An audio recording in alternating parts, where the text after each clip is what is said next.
3.3 Arousal. Arousal is the intensity of behavior, where the intensity of behavior refers to the degree of emotional energy that is felt in different situations. There are two different types of arousal, one being somatic and the other cognitive. Somatic relates to the changing state of the body, for example, changes in heart rate, blood pressure, and respiration. Cognitive is the physical arousal that relates to the mind. For example, moment-to-moment changes in worry or negative thought. Arousal can affect sporting performance massively as it is linked to the energized state that drives a person to learn or perform. For example, if when playing sport we are put under stress, then the person's arousal levels in the bodies will increase and lead to them being more motivated to behave in such a way as to reduce the levels to the optimum level of arousal. So being aroused can be a positive effect on sporting performance as it will give the participant a drive to succeed and lead to them trying harder and performing better. Whereas it can also be negative if someone can't deal with the stress and being over aroused where it could being aroused where it could lead to them making a mistake as they are getting stressed and not focused properly. The drive theory is a relationship between arousal and performance where an increase in arousal is proportional to an increase in the quality of performance. In this theory, they believe that an increase in arousal to the participant is proportional to an increase in the performance of the player, where the quality of the participant and the skill will depend on how well the skill has been learned. An example of this can be in rugby when a player is taking a conversion. The player will feel aroused by the situation, but this only drives them to complete the kick and then they take the conversion and it is successful. This theory also suggests that people who have learnt a skill are more likely to feel pressure when they are aroused in a competitive situation with the skill they have learnt. An example of when this could happen would be in tennis when a player is in a competitive match and they take their first serve and the serve hits the net and in result they them have to take a second serve. They then go to take the second serve and do it at a slower pace with more accuracy so they don't give away a point by doing two foul serves in a row. They have resulted in this due to an increase in pressure and arousal on the second serve where they revert back to their previous learned error-ridden skills. However, for people that are novices, so haven't learnt the skill, when they are learning the skill or using the skill in performance, they need to be in a situation that would evoke high arousal because this can risk them being more likely to produce a mistake from getting overwhelmed and stressed by the situation. One criticism of this theory is that from observation of real-life situations it has been proven that high-class athletes in many different sports have been seen to fail in high arousal situations. One example of this would be the England national football team when in a penalty shootout. Until the most recent one, they would lose every time due to the situation being too much for them and getting over-aroused. A second criticism of this theory would be that it does not explain the failure of autonomous learners when they are in high arousal situations.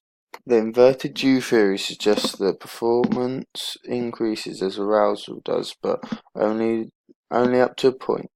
This being optimal arousal where the best performance occurs here. And if arousal occurs beyond this point, the performer begins to be over-aroused, which will lead to a drop in performance. There are three different stages of arousal in this theory, these being under-aroused, optimal aroused, and over-aroused. When someone is at a low arousal, their concentration is normally low, where the player may appear to be daydreaming. With this, the process of selective attention cannot operate, and information overload will then prevent decision making. An example of someone who would be under aroused would be someone that is playing at a low level in sport that is usually that it doesn't usually play at this lower level and it wouldn't be as important to them, so they wouldn't be as important to them as it would be if they were playing in their normal higher league. The next being optimal arousal. This is considered to be the perfect state in which potential performance can be maxed. The attention field adjusts to the ideal width, and as a result, the learner or the performer is able to concentrate. As concentration is high for the participant, this then allows for important information can be absorbed and accurate decisions can be made. Cue utilization is a product of selective attention and taking on board the most important information at the optimum point of arousal. Someone would find themselves at this level when they are playing in a comfortable situation, but they still want to win and find it interesting. So, like a professional basketball player playing in a basketball match in their league for their team that they have been playing for over a year. The final stage being over-arousal, which causes the field of attention to narrow excessively. This may mean that the environment cues may be missed, where the performer will often find themselves in a state of near panic. When a performer is this nervous, they call it hypervigilance, and when this occurs, the performer's attention cannot operate, and the capacity for concentration is seriously impeded, and at what they call a blind panic. An example of where this can occur would be a youth player in a football team being called up to his men's team for the first time, and there being a big crowd and them being nervous by this situation. The criticism of this theory is from optimal level of arousal to high levels. This is a quick process instead of being a slow, like low to optimal. For example, someone can be in the changing rooms all calm about the cup final, and then they can step out onto the pitch and see the crowd and all of a suddenly be high aroused by the situation, so the drop would be quicker and not as slow. The catastrophe theory is the final theory in arousal.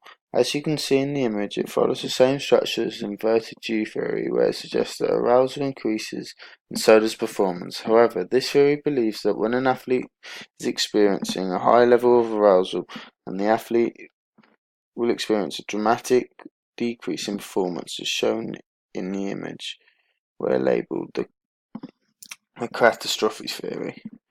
As well as this, the catastrophe theory also suggests that there can also be a regain in arousal and performance. Like the inverted U theory, the catastrophe theory suggests that after an athlete experiences the extreme decline in performance due to high arousal, that it can carry on decreasing after and not be regained.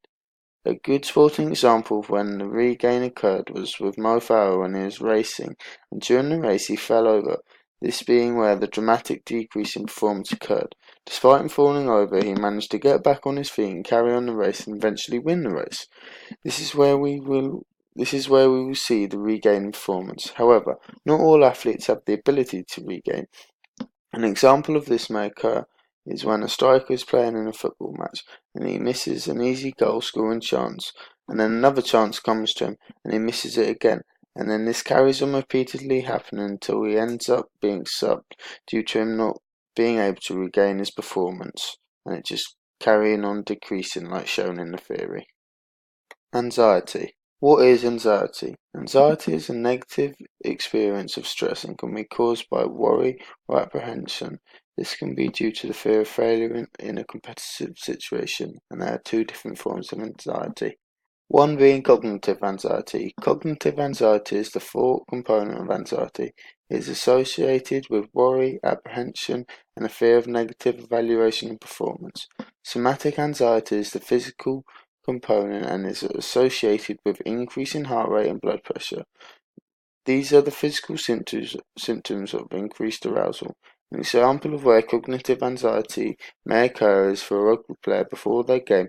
When they are sat in the changing room thinking about the game, they may fear the worst for the game and get these emotions out. Then once this has happened, somatic anxiety will kick in and the effects like an increase in heart and breathing rate will occur.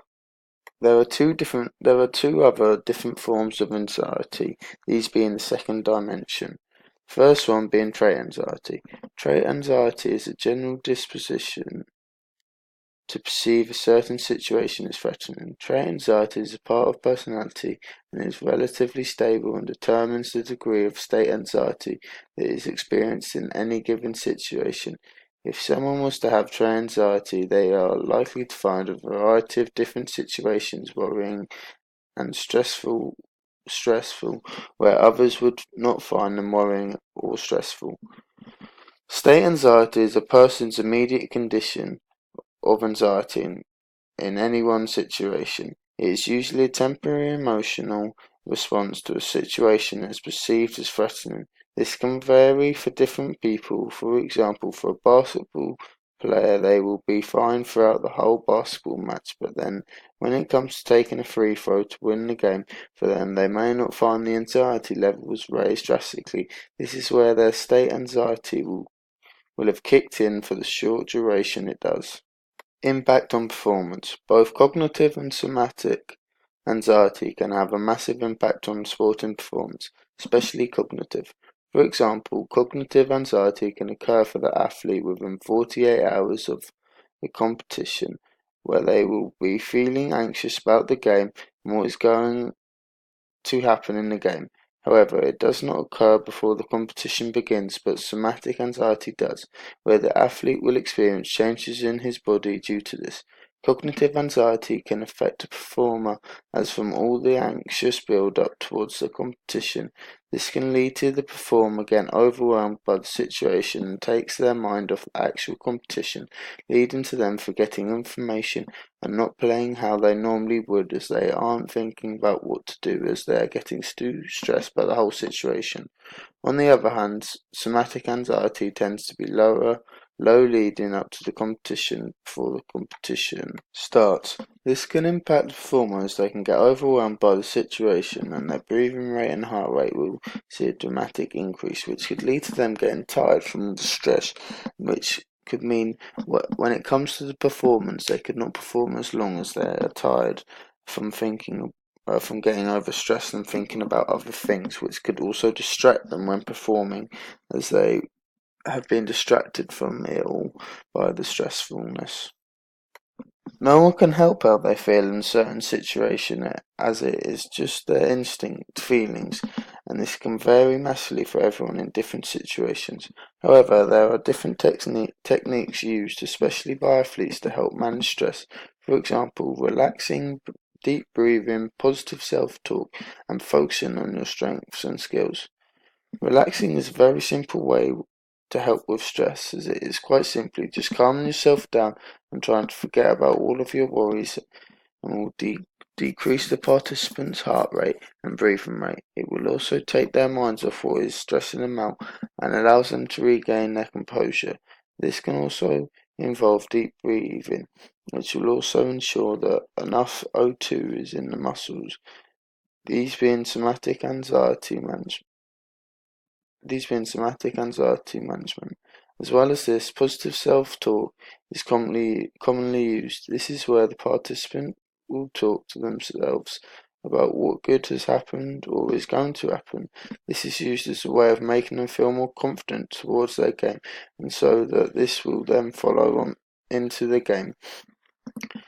This would be a cognitive anxiety management. The last technique that can be used is focusing on your strengths and skills. This is a way used by many athletes as it boosts their confidence when thinking about what good they can do. This is used as a way of thinking, as a way of taking their minds off what they are worried for, and letting them regain composure and realization that they are good at some things and that they can still do well regardless of the situation. A limitation to this is that not all can be done in a game. For example, you will not have the time in a game situation to relax and start doing deep breathing, as you may be called into action and will need to focus on the game at all times and not be able to relax